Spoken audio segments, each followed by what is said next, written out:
दोस्तों नमस्कार, मैं सौरभ गोस्वामी। ललितपुर जिले को बने 50 साल हो गए हैं और किस प्रकार से जिला बदला है, क्या उपलब्धियां हैं जिला की और किस प्रकार की यहाँ की राजनीतिक स्थिति है, इसको चर्चा करने के लिए हमारे साथ हैं समाजवादी पार्टी की पूर्व जिला अध्यक्ष ज्योति लोधी जी। इनसे चर्चा करते हैं और यह एक ऐसी नेता हैं जो ग्रामीण अंचलों में लगातार जाती रही हैं और लगातार जनहित के मुद्दे उठाती रही हैं। तो ज्योति जी, स्वागत है आपका।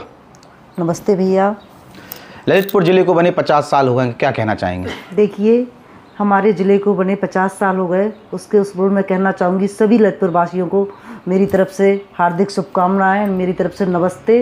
देखिए, जब से हमारा ज़िला बना है लगातार डेवलपमेंट होता जा रहा है, क्योंकि हमारा ज़िला जो ललितपुर ज़िला है अति पिछड़ा ज़िला है और लास्ट उत्तर प्रदेश का लास्ट ज़िला है जो कि एमपी से जुड़ा रखा है। इसलिए ललितपुर में कभी कोई काम ढंग से होते ही नहीं आए, क्योंकि इसे उत्तर प्रदेश वाले अपना मानते हैं लेकिन काम करते नहीं है और ये एमपी से जुड़ा हुआ है। धीरे धीरे हमारे जितने भौगोलिक स्थिति में भी परिवर्तन आए दिन देखती आई हूँ। ललितपुर जिला खनिजों का भंडार है, यहाँ पर दार्शनिक स्थान भी बहुत अच्छे हैं, यहाँ पर पानी भी बहुत अधिक है, डैम भी हमारे यहाँ बने हुए हैं, सबसे ज़्यादा डैम है यहाँ पर। फिर भी हमारा जिला अति पिछड़ा जिला है। अच्छा, कारण क्या है? सरकारों ने अपने तरीके से अपना प्रयास किए। ललितपुर ज़िले की अगर हम बात करते हैं, सबसे ज़्यादा पर्यटन स्थल ललितपुर ज़िले में है, सबसे ज़्यादा डैम ललितपुर ज़िले में है, उसके बाद भी पानी की समस्या है, पर्यटन के लिए आज भी सड़कें नहीं बनाई गई हैं, वहाँ तक पहुँचने में बड़ी दिक्कत होती है। देखिए, मैं मानती हूँ कहीं ना कहीं हमारी सरकारों की उदासीनता रही है। हमारे जो वर्तमान में ललितपुर जिला के नेता हैं, झांसी जिला के नेता, क्योंकि हमेशा से ललितपुर झांसी पर डिपेंड रहा है, झांसी के लोग ही यहाँ पर काम करते रहे हैं और कर रहे हैं, तो हमेशा यहाँ के नेताओं की उदासीनता के प्रति हमारे ललितपुर ज़िले में सही तरह से काम नहीं हुए गए हैं। अच्छा, चूँकि समाजवादी पार्टी की सरकार भी रही है, तमाम लोगों पार्टियों की सरकारें रहीं, समाजवादी पार्टी के कार्यकाल में कौन कौन से कामकाज हुए हैं? देखिए, आदरणीय हमारे नेताजी मुलायम सिंह जी थे, वो एक ग्रामीण थे और उन्होंने किसानों का दर्द समझा। तो उन्होंने, जब उनकी सरकार रही तो उन्होंने सबसे पहले चुंगी कर मुक्त किया, जो किसानों के हित में बहुत बड़ा कार्य है। आज भी उससे लोगों को बहुत फ़ायदा होता है।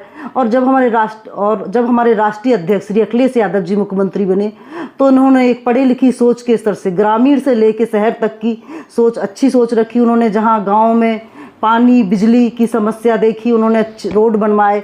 बिजली की समस्या जो बहुत न्यूनतम पहले मैं देखती थी, ललितपुर जिस जगह आप बैठे हैं जखौरा में भी एक महीने लाइट नहीं आती थी, लेकिन जैसे ही हमारे उत्तर प्रदेश में श्री अखिलेश यादव जी की सरकार बनी, उन्होंने गांव-गांव की लाइट में विस्तार किया, सड़कें अच्छी बनवाई, पानी की व्यवस्था, सिंचाई मुफ्त की उन्होंने, और बहुत सारे कार्य हमारी सरकार द्वारा। सड़कों की बड़ी स्थिति खराब हुआ करती थी, लेकिन अखिलेश सरकार के टाइम पर ललितपुर में बड़ी सड़कों की सौगात मिली। हाँ। देवगढ़ पर सुना एक वाक्य आप ही लोग सुनाते कि जब अखिलेश जी देवगढ़ दर्शन करने के लिए गए उस समय सड़क बड़ी खराब थी, तो वहीं से उन्होंने घोषणा करती थी कि एक बड़ी सड़क बनेगी और आज बहुत शानदार सड़क वहाँ बनी हुई है।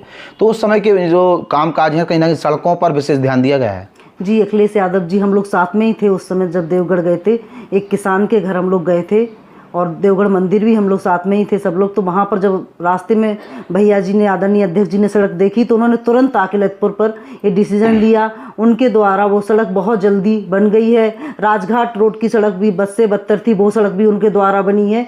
अखिलेश जी ने बहुत काम किए हैं, उन्होंने स्वास्थ्य से लेके शिक्षा से लेके अनेक काम हमारी सरकार ने किए हैं। मतलब ललितपुर से लेके जो राजघाट के लिए रोड बनी है और राजघाट से लेके जखौरा तक जो अखिलेश सरकार के टाइम की सड़क है। हाँ, ये उनके टाइम की सड़क। अच्छा, स्वास्थ्य को लेके बात करी जाएगी, चूंकि बड़ा क्षेत्र है, हम लोग कल बालाबेट क्षेत्र में थे। बालाबेट आज भी वही पिछड़ा एरिया है, लेकिन अगर प्रयास किया जाए तो एक अच्छा डेवलप किया जा सकता है। सड़क जरूर अभी बालाबेट की बन गई है, पूरा कला में आज भी विद्यालय नहीं है, अस्पताल बड़ी नहीं है। जो बड़े क्षेत्र है, बानपुर है जैसे बड़ा क्षेत्र है, बानपुर में तो एक अस्पताल भी तैयार हो गई, लेकिन ये तमाम चीज़ें नहीं हुई हैं। देखिए, हमारा जिला क्षेत्रफल की दृष्टि से बहुत फैला हुआ है। यहाँ बहुत बिखरे बिखरे दूर दूर गांव बसे हुए हैं, लेकिन गांव में जो तरक्की होनी चाहिए गांव की, वो तरक्की नहीं हो रही है। स्वास्थ्य की स्थिति तो इतनी ख़राब है कि आप बालाबेट की बात कर रहे हैं, बानपुर की बात कर रहे हैं, वहाँ तो स्थिति खराब है ही, वहाँ तो हॉस्पिटल है ही नहीं। लेकिन जैसे तैसे बेचारे गरीब किसान ललितपुर पहुँचते हैं तो ललितपुर में भी उन्हें उत्तम स्वास्थ्य की सेवाएं नहीं मिल रही हैं,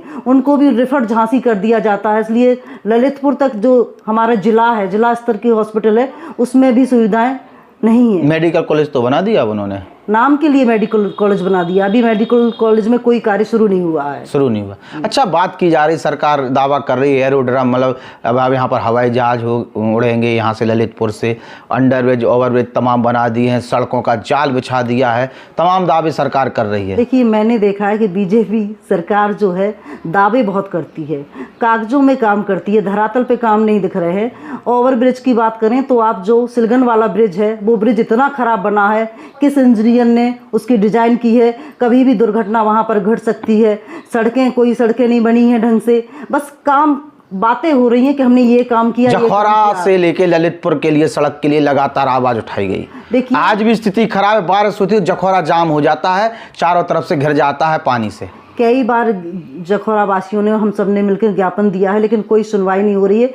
आप ये देखिए, जिस जगह हम लोग बैठे हैं, जखौरा से बांसी रोड 3-4 साल से काम चल रहा है, लेकिन अभी तक वो सड़क कंप्लीट नहीं हुई है। और ललितपुर से तालबड़ तक की सड़क बद से बदतर हो गई। आए दिन एक्सीडेंट हो जाते, बाइक से भी एक्सीडेंट हो जाते और लोग दुर्घटना के शिकार हो रहे हैं। तो इन 7 सालों में यहाँ के जो नेता हैं उन्होंने कुछ किया ही नहीं, ऐसा कि जो कहा जाए कि बड़ा सड़क इस ललितपुर विधानसभा में बन गई है। नहीं, ललितपुर विधानसभा में सिर्फ कागजों पे सड़कें बनी हैं, धरातल पे कोई सड़क नजर नहीं आ रही है। हर सड़क की बात तो चल रही है, लेकिन काम ढंग से शुरू नहीं हुआ है। अच्छा, जखौरा में शिक्षा को लेकर क्या स्थितियां हैं? अभी सुना एक नया कॉलेज यहाँ पर आरंभ हो चुका है। जी, जखौरा में एक डिग्री कॉलेज आरंभ हो चुका है, लेकिन पहले ही ललितपुर ज़िले में शिक्षा का बहुत अभाव है। यहाँ पर कोई एजुकेशन हायर डिग्री करने के लिए कोई कॉलेज नहीं है। यहाँ तक कि मैं देख रही हूँ कि आप कह रहे हैं डबल इंजन की जो सरकार है, अभी एक भी इंटर कॉलेज नहीं खुला है, चाहे वो पूराकोल हो, पूरा कला हो, चाहे वो बालाबैट हो, क्योंकि बच्चे बहुत ज़्यादा हैं और इंटर कॉलेज की संख्या बहुत कम है। निरंतर मांग की जा रही है और हमेशा हर गांव में, जैसे देवरान जैसा गांव है बाढ़ क्षेत्र में, बच्चे 30 से ज़्यादा एक इंटर कॉलेज में हैं और उसमें अध्यापकों की भी बहुत कमी है। इंटर कॉलेजों की कमी है कहीं ना कहीं। अच्छा, जखौरा में जो डिग्री कॉलेज बन गया है वो किसके कार्यकाल का है? और यहाँ पर अस्पताल भी एक अच्छी अस्पताल बनी है। देखिए, ये सब हम लोग के निरंतर प्रयास के द्वारा हम लोग ये ला पाए हैं, क्योंकि जखौरा में पहले से ही बहुत एजुकेशन के लिए बहुत हम लोग ने प्रयास किया है। जब हमारी सरकार थी तो हम लोगों ने बहुत प्रयास किया था और इस हाई स्कूल था जो जखौरा में, उसको इंटर कॉलेज हम लोग ने करवाया था। और मैंने खुद यहाँ पर एक डिग्री कॉलेज बनवाया, क्योंकि यहाँ पर बच्चों को या तो ललितपुर या तालबेट भागना पड़ता है और बच्चों यहाँ के किसान इतने अमीर नहीं है कि वो अपना इतना किराया देके अपने बच्चों को इतनी दूर भेज सके। आप लोगों का डिग्री कॉलेज अभी बना है, वो अभी बना है, लेकिन उस पर सुचारू रूप से शिक्षा शुरू नहीं की गई है अभी ढंग से। आप लोगों का फोकस शिक्षा पर विशेष तौर पर रहता है, ऐसा क्यों है? क्योंकि मैं एक शिक्षित परिवार से ताल्लुक़ रखती हूँ। मेरे पापा जी, मेरे ससुर जी टीचर थे और उन्होंने बहुत कोशिश की। और जैसे ही हम लोग जिला पंचायत में सदस्य बनी तो पहला प्रयास मेरा निरंतर हमेशा से प्रयास रहता है कि शिक्षा के लिए हम कुछ अच्छे से अच्छा कर सके। और हमने यहाँ पर एक संत स्वामी डिग्री कॉलेज की स्थापना की, जिसमें पूरे जनपद में सबसे कम फीस है और विशेष तौर पर सहारिया जातियों को तो हम लोग फ्री में एजुकेशन देते हैं। अच्छा, इसके बाद अगर आज की स्थिति हम देखें, जो चुनावी माहौल है उस पर अगर हम आते हैं, तो कांग्रेस से जो चेहरा बनाएंगे प्रदीप जनादित्य, वो कैसे व्यक्ति हैं और कितने मजबूत व्यक्ति हैं जो गठबंधन में सीट गई है? देखिए, जो गठबंधन में हमारी इंडिया टीम जो मिलकर डिसाइड की है और जिनसे हमें आदरणीय प्रदीप जैन हमारे प्रत्याशी हैं, वो प्रत्येक व्यक्ति से जुड़े हुए इंसान हैं, वो धरातल से जुड़े हुए इंसान हैं, वो हर इंसान का दुख दर्द समझते हैं। और अगर वो सांसद बने तो निश्चय ही हमारे ललितपुर में बहुत विकास कराएंगे, क्योंकि जो शताब्दी ट्रेंड जो अब नहीं रुकती थी, उनके प्रयास से हमारे ललितपुर में रुकी है। और उन्होंने, जब वो केंद्रीय मंत्री थे, उन्होंने किसानों के लिए, गरीबों के लिए बहुत कार्य किए थे। तो प्रदीप यादव जी ठीक हैं? हाँ, बहुत ठीक है। अच्छा, समाजवादी पार्टी और कांग्रेस कार्यकर्ता कैसे कामकाज करेंगे? आपसी मतभेद खत्म तो है, सब कुछ के नहीं है? देखिए, समाजवादी कार्यकर्ता बहुत मजबूत है और अब बात चुनाव चल रहे हैं तो वो उनका कोई कांग्रेस से मतभेद नहीं था। वो लोग सब मिलके काम करेंगे और बहुत प्रयास करके हम लोग अपने प्रत्याशी को जिताने का प्रयास करेंगे। अच्छा, बड़े पैमाने पे जिला पंचायत सदस्य जो हैं समाजवादी पार्टी के, वो बीजेपी में शामिल हो गए, क्या कारण है कुछ अंदर का? देखिए, कोई साठगांठ चल रही या कामकाज नहीं हो पा रहे थे इससे चले गए? नहीं, साठगांठ कोई नहीं चल रही। बीजेपी निरंतर हमारे लोगों को डरा धमका रही है, क्योंकि बीजेपी कुछ कर नहीं पा रही है। बीजेपी को डर है कि हमारी सरकार किसी न किसी साम दंड भेद हम कुछ भी करें, लेकिन सरकार बनाए, तो निरंतर वो दूसरे पार्टियों पे प्रयास कर रही है उनके लोगों को ईडी सीबीआई की जांच, और हमारे ज़िले में भी इसी तरह की उन्हें झूठे केसों में फंसाया जा रहा है ताकि डर के वो बीजेपी में शामिल हो जाएं। इसलिए वो जिला पंचायत सदस्य मैक्सिमम है वो बीजेपी में चले हाँ, गए। उनको किसी ना किसी तरह से दबाव डाला जा रहा है उनके ऊपर, इसलिए वो शामिल हो रहे अच्छा, श्याम सुंदर बड़े आपके बड़े खास माने जाते हैं, क्योंकि यहाँ पे प्रत्याशी भी रहे हैं। श्याम सुंदर को कौन सा डर उन्हें पैदा होगा, कौन सा व्यापारिक डर पैदा होगा कि पार्टी छोड़कर चले गए? देखिए, आदरणीय दादा पहले भी बीजेपी में थे, तो उनकी पहले से बीजेपी से अच्छी पहचान थी, और अब कुछ ना कुछ वजह रही होगी उनको पता है, उनकी अंदरूनी वजह जो भी रही हो, इसलिए वो पार्टी छोड़ के चले गए। सुनना व्यापारिक साठगांठ हो गई, कछु बड़ी डील हो गई, बड़ी जो भी ऐसा हम नहीं कह रहे, सुनाई में आ रही, जो भी बात हो मुझे नहीं पता, लेकिन जो भी रीजन होगा मुझे नहीं पता। बेजा कह रहे हैं कि चंद्रपाल यादव के कारण पूरे बुंदेलखंड में सपा समाप्त हो गई। चंद्रपाल यादव के कारण ही जो सपा छू रहा। देखिए, किसी के कारण कुछ समाप्त नहीं होता है, ये व्यक्ति पे खुद निर्भर करता है कि हमें कहाँ रुकना है, कहाँ जाना है। तो मैं नहीं मानती कि किसी के कारण कोई पार्टी समाप्त होती है। अच्छा, नेताजी के बारे में क्या खबर, चंद्रपाल यादव के बारे में क्या कहना चाह रही हैं आप? कैसे हैं, ठीक ठाक हैं? ये चुनाव में मेहनत करें कि नहीं करेंगे? प्रदीप जनार्दन को फिर से हैं? देखिए, आदरणीय नेताजी पार्टी के पुराने नेता हैं, और समाजवादी पार्टी की ललितपुर जिले में पहचान उन्हीं, झांसी बुंदेलखंड में पूरी पहचान उन्हीं के नाम से है। निश्चय ही वो पार्टी के लिए काम करेंगे। अच्छा, 400 पार के नारे को आप कैसे देख रहे हैं? बीजेपी के 400 पार, एक डर, जो बीजेपी के अंदर एक डर है, जो पहले से लोगों के अंदर एक डर पैदा करना चाह रही है, वो लोकतंत्र के संग खिलवाड़ करना चाह रही है, वो पूरी तरह से संविधान को ख़त्म करने पर तुली हुई है, इसलिए वो 400 पार चिल्ला रही है।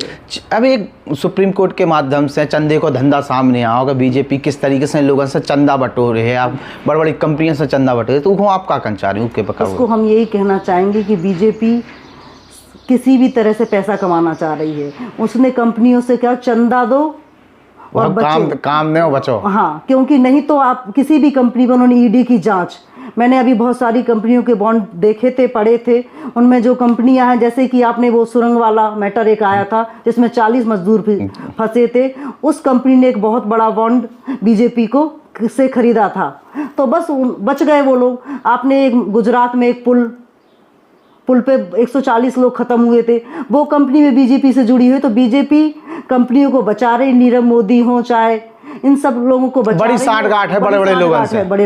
अच्छा, आखिरी थोड़ा सा लाइन और पूछ लें, क्योंकि हमारे तक के मंत्री जी बड़े सरल हैं, बड़ी बातें करते हैं, मंच पे बड़े ज्ञान देते, कैसे हैं मन्नू कोरी, काम काज कुछ देखे उनके कि नहीं देखे? देखिए, बीजेपी के आदरणीय मंत्री जी हों या बीजेपी की सरकार हो, बीजेपी कोई काम नहीं कर रही है। वो धर्म के नाम से लोगों को गुमराह कर रही है, वो देश को बांट रही है। जैसे हमारे देश की एक पहचान है अनेकता में एकता, उसको पूरी तरीके से ख़त्म करने पर बीजेपी तुली हुई है। बीजेपी का एक ही मकसद है, किसी ना किसी तरह से बस हमारी सरकार। आपको क्या वजह कि मन्नू कोरी ने अपनी विधानसभा में कछु नहीं करे? नहीं, उनने अपनी विधानसभा में कुछ काम किए हैं, करे है, तनक मनक काम करे हैं, प्रयास हर सरकार ने करा, सुकन नहीं है। हाँ, बस। राम रतन कुशवाहा के बारे में कहा, जखौरा को रोड नहीं बनवा पाए। हाँ, उन्होंने जखौरा का रोड नहीं बनवा पाए, निरंतर बार क्या कारण है कि समाजवादी पार्टी की पूर्व जिला अध्यक्ष जखौरा में रहती, इस चक्कर में रोड नहीं बनवाने? नहीं, ये कारण तो नहीं हो सकता, लेकिन उन्होंने प्रयास नहीं किया, क्योंकि वो जब भी जखौरा आते हैं, जखौरा में वोट मांगने आते हैं, हर बार बोल के जाते हैं कि जखौरा की में सड़कें अच्छी होंगी, लेकिन जखौरा में कोई काम उन्होंने नहीं किया। अच्छा, आखिरी में अनुराग शर्मा पे क्या कहना चाह रही हैं? इनके कामकाज से कितने संतुष्ट हो, कैसे नेता हैं, इनके लोगों पे गुंडागिर्दी के आरोप मारूप ज़्यादा नहीं लगे हैं? देखिए, माननीय सांसद जी हैं, एक अच्छे इंसान हैं, लेकिन वो बीजेपी के नेता हैं, गलत पार्टी में है। हाँ, अच्छे इंसान है, गलत पार्टी की बात नहीं करी, बीजेपी के नेता हैं, वो बिजनेसमैन है, उन्हें नेतागिरी की चीज़ें नहीं आती हैं, उनके लोगों ने उन्हें धरातल के काम बताए ही नहीं है जो कर सकते थे। मेरा मानना है कि वो एक व्यापारी हैं। अच्छा, जो प्रदीप जैन, अनुराग शर्मा में अगर देखें तो अच्छो नेता कौन सा है जो नेता है? आदरणीय प्रदीप जैन जी नेता हैं, वो लोगों के दुख दर्द को समझते हैं। मेरा मानना है कि नेता वही होते हैं जो लोगों को समझें, जो अपनी जनता के हित में काम करें, जो जनता के दुख तकलीफ में काम आए, नेता में उन्हीं को मानता हूं। तो जनता आपकी को चुन रही है, व्यापारी को के नेता के लाएं? देखिए, जनता से मैं अनुरोध करूंगी कि आप अगर चाहते हैं कि जनता, आजकल जो 5 किलो राशन में जो बीजेपी ने एक लालच दे रखी है जनता को कि 5 किलो राशन घर घर पहुंचा रही, जनता को निहत्ती कर रही है बीजेपी सरकार। जनता को मजबूर कर रही है कि धर्म और ये 5 किलो का राशन में जनता को बांट के करके रख दिया है बीजेपी। तो जनता से अनुरोध हो, अगर जनता चाहती है कि उसके गांव का विकास हो, उनके बच्चों को रोजगार मिले, उनके बच्चे शिक्षित हो, तो निश्चय ही वो आदरणीय प्रदीप जैन को वोट करेगी। बहुत बहुत धन्यवाद आपका। नमस्ते।